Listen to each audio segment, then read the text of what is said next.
حضور صلی اللہ علیہ وسلم کے پاس ایک مہمان آ گئے رات کے وقت میں۔ جب وہ آئے تو حضور نے پوچھا کھانا کھانا ہے؟ تم نے کہا کھانا ہے۔ جھوٹ اور بھوک کو جمع کرنا منع ہے؟ کہا جی کھانا ہے۔ تو حضور صلی اللہ علیہ وسلم نے فرمایا ازواج مطہرات کے گھروں میں پتہ کرو کچھ ہے۔ حضرت ام سلمہ کے گھر میں پتہ کیا تو کہا یا رسول اللہ 4 دن سے روٹی نہیں پکی۔ حضرت زینب سے پوچھا تو کہا حضور کئی دن سے چولہا ہی نہیں جلایا۔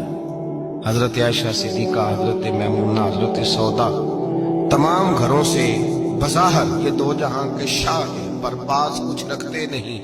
دو جہاں کی نعمتیں ہیں ان کے خالی ہاتھ میں، ہر چیز ہے پر فقر اختیاری ہے، کوئی شے نہ ملی۔ نبی پاک صلی اللہ علیہ وسلم نے مسجد میں اعلان کیا، فرمایا کون ہے جو میرے مہمان کو روٹی کھلائے؟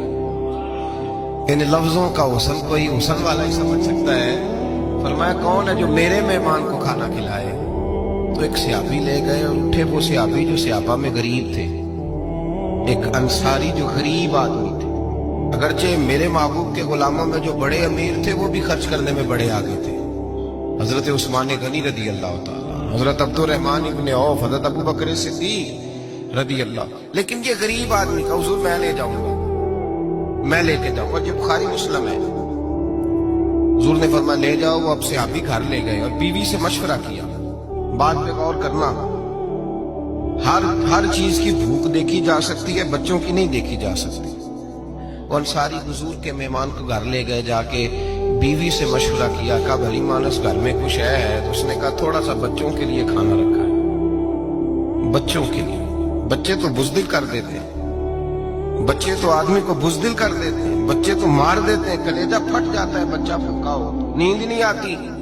اب صحابی اپنی بیوی سے کیا کہتے ہیں؟ کہتے ہیں بچوں کو بہلا کے سلا دے، اور رسول اللہ کے لیے نہیں، رسول اللہ کے مہمان کے لیے، بھائی نبی پاک کے لیے نہیں، حضور کے تجھ سے در در سے سگ اور سگ سے ہے مجھ کو نسبت، میری گردن میں بھی ہے دور کا پٹکا تیرا، تجھ سے در در سے سگ سگ سے ہے مجھ کو نسبت۔ لمبی بات ہے، بچوں کو سلا دو۔ بی بی نے بچوں کو سلا دیا تو میاں بیوی کا مشورہ ہوا کہ مہمان کے ساتھ بیٹھ کے روٹی کھانا بھی سنت ہے۔ تو اب مہمان کے ساتھ بیٹھ کے کھانا بھی ہے تو کھانا ہے ایک دو آدمی کا۔ اب خاوند اپنی بیوی کو تیار کرتا ہے کہ میں بھی کھانے میں بیٹھ جاؤں گا، تو بھی بیٹھ جانا، اور جب مہمان کھانے میں ہاتھ ڈال لے تو اٹھنا، کہنا وہ ہو دیا تو صحیح کیا ہی نہیں، ابھی بجھ جائے گا، اور جا کے دیا بجھا دینا۔ ہم ہاتھ ہلاتے رہیں گے، مہمان روٹی کھاتا رہے گا۔ اور یار اس درد کو، اس کیف کو سمجھو، گھر میں بچے بھی بھوکے، بچوں کی ماں بھی بھوکی، بچوں کا باپ بھی بھوکا، دسترخوان پہ روٹی لگ گئی، روٹیاں چون ڈالی، بی بی اٹھی کہنے لگی او ہو چراغ تو صحیح کیا ہی نہیں، یہ تو بجھ جائے گا۔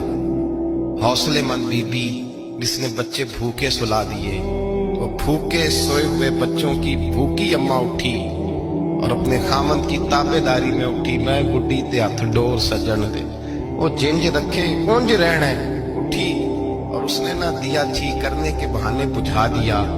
مہمان روٹی کھاتا رہا اور رسول اللہ کے نوکر قربانی دیتے رہے۔ وہ روٹی کھا کے سیر ہو کے بستر بچھایا تو سو گیا۔ یہ میاں بیوی ساری رات بچوں کی طرف دیکھتے رہے اور غور کرتے رہے اور راضی رہے کہ ہم نے حضور کا فریضہ نبھایا ہے۔ قربان جاؤں محبوب پہ، بے خبر ہو جو غلاموں سے، وہ آقا کیا ہے۔ وہ صحابہ وہ اگر قربانیاں دیتے تھے تو جو اعزاز ملتا تھا وہ بھی بڑا شان والا ہے۔ صحابی کہتے ہیں میں فجر کی نماز پڑھنے مسجد آیا، پہلا قدم رکھا تو میرے کریم بولے، حضور نے فرمایا رات جو تو نے اور تیری بیوی نے عمل کیا ہے خدا کو بھی بڑا پسند آیا ہے، محمد مصطفیٰ کو بھی بڑا پسند آیا۔